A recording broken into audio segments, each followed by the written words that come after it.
ان کے لب رنگی کی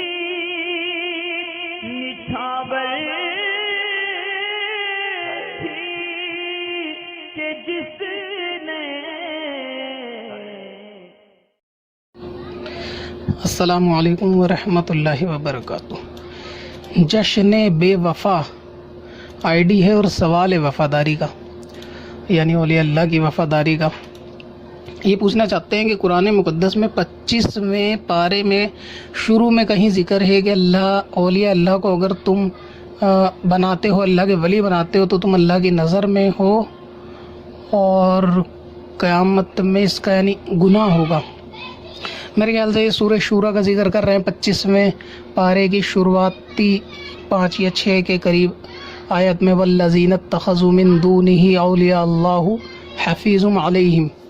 جو اکثر اہل حدیث وغیرہ جو ہے وہ پیش کرتے ہیں سنیوں کے مقابلے میں کہ دیکھو قرآن میں اللہ تعالیٰ نے کہا کہ تم کوئی اللہ کا ولی بناتے ہو تو تم مجرم ہو اور تم اللہ تعالیٰ کی نظر میں ہو۔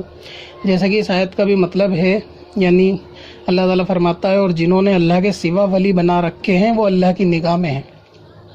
تو یہاں ایک چیز یاد رکھنے والی ہے تمام سنیوں کو، ایک کامن سی چیز ہے کہ جہاں بھی قرآن پاک میں اللہ تبارک و تعالیٰ کا ایسا ذکر ہوگا کہ جہاں اللہ تعالیٰ نے کسی مددگار کو یا پھر کفار مکہ کو مخاطب کیا ہوگا مددگاری کے حوالے سے، تو وہاں اکثر جو ہے مددگار مقابلے میں ہوگا، یعنی اللہ کے مقابلے میں، جیسا کہ اس آیت میں ہے کہ تم اللہ کے سوا کسی کو مددگار بناتے ہو۔ اور یہاں اولیاء سے مراد یہ ولی نہیں ہے، یہ لفظ اولیاء جو ہے وہ جمع ہے، یعنی ولی کا بہووچن۔ تو ولی سے مراد یہاں یہ ولی نہیں جو مسلمانوں کے ولی ہوتے ہیں، بلکہ ولی سے مراد یہاں مدد کرنے والا، مددگار، تمہارا حامی، سرپرست سمجھ لو۔ کہ جیسا کہ عرب کے جو کافرین ہوتے تھے نا، تو وہ اپنے بتوں کو اپنا مددگار سمجھا کرتے تھے کہ جیسے یہ بارش برسانے میں ہماری مدد کرتے ہیں، یہ اس میں مدد کرتے ہیں، تو اس قسم کی وہ آیت ہے، اس سے مراد یہ ہے۔ اور جہاں بھی اللہ کے مقابلے کا ذکر ہوگا نا کہ اللہ کے سوا تم کسی کو سمجھتے ہو، تو اللہ کے سوا کا مطلب ہوتا ہے، کافروں سے خطاب ہے کہ اللہ کو چھوڑ کے کسی اور کو ایسا مددگار سمجھ رہے ہو کہ وہ تمہاری مثل خدا مدد کرتا ہو۔ جیسے زندگی دینے والا خدا الگ ہے اور بارش برسانے والا خدا الگ ہے، کھیتیوں میں اناج پیدا کرنے والا خدا الگ ہے۔ تو یہ سب عقیدے کفاروں کے ہوا کرتے تھے، جس سے قرآن میں جا بجا اللہ تبارک و تعالیٰ نے ان کو مخاطب کر کے فرمایا۔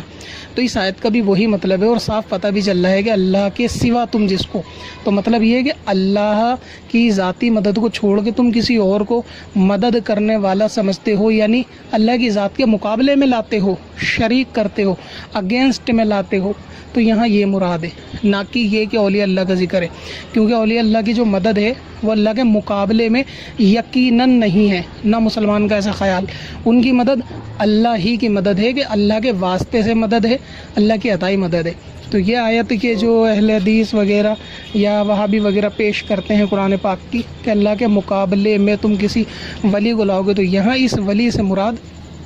یا اولیاء سے مراد یہ جو لکھا ہے یہاں مددگار بتوں سے، یہاں بت مراد ہے، یعنی کافروں کے جو بت مددگار ہیں وہ والے ولی مراد ہیں۔ یہی سورہ شورا میں یہ 25ویں پارے کی آیت کا مطلب ہے۔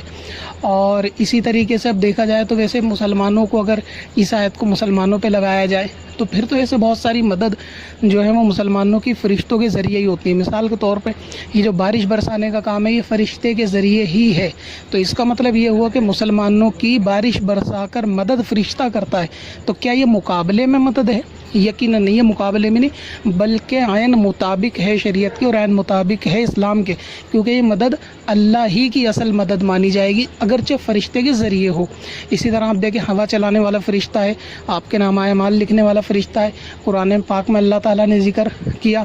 ان چیزوں کا کہ فرشتے جو ہیں وہ مسلمانوں کے مددگار ہیں، اللہ کے دین کے مددگار ہیں۔ حدیث پاک میں حکم ہوا کہ مسلمانوں کے آپس میں مدد کرو۔ تو اس طرح سے اگر آپس میں بندہ کسی کا ولی بنے، مددگار بنے، حامی بنے اور یہ مقابلے میں نہ ہو خدا کے، تو یہ شرک کے درجے میں نہیں آتا،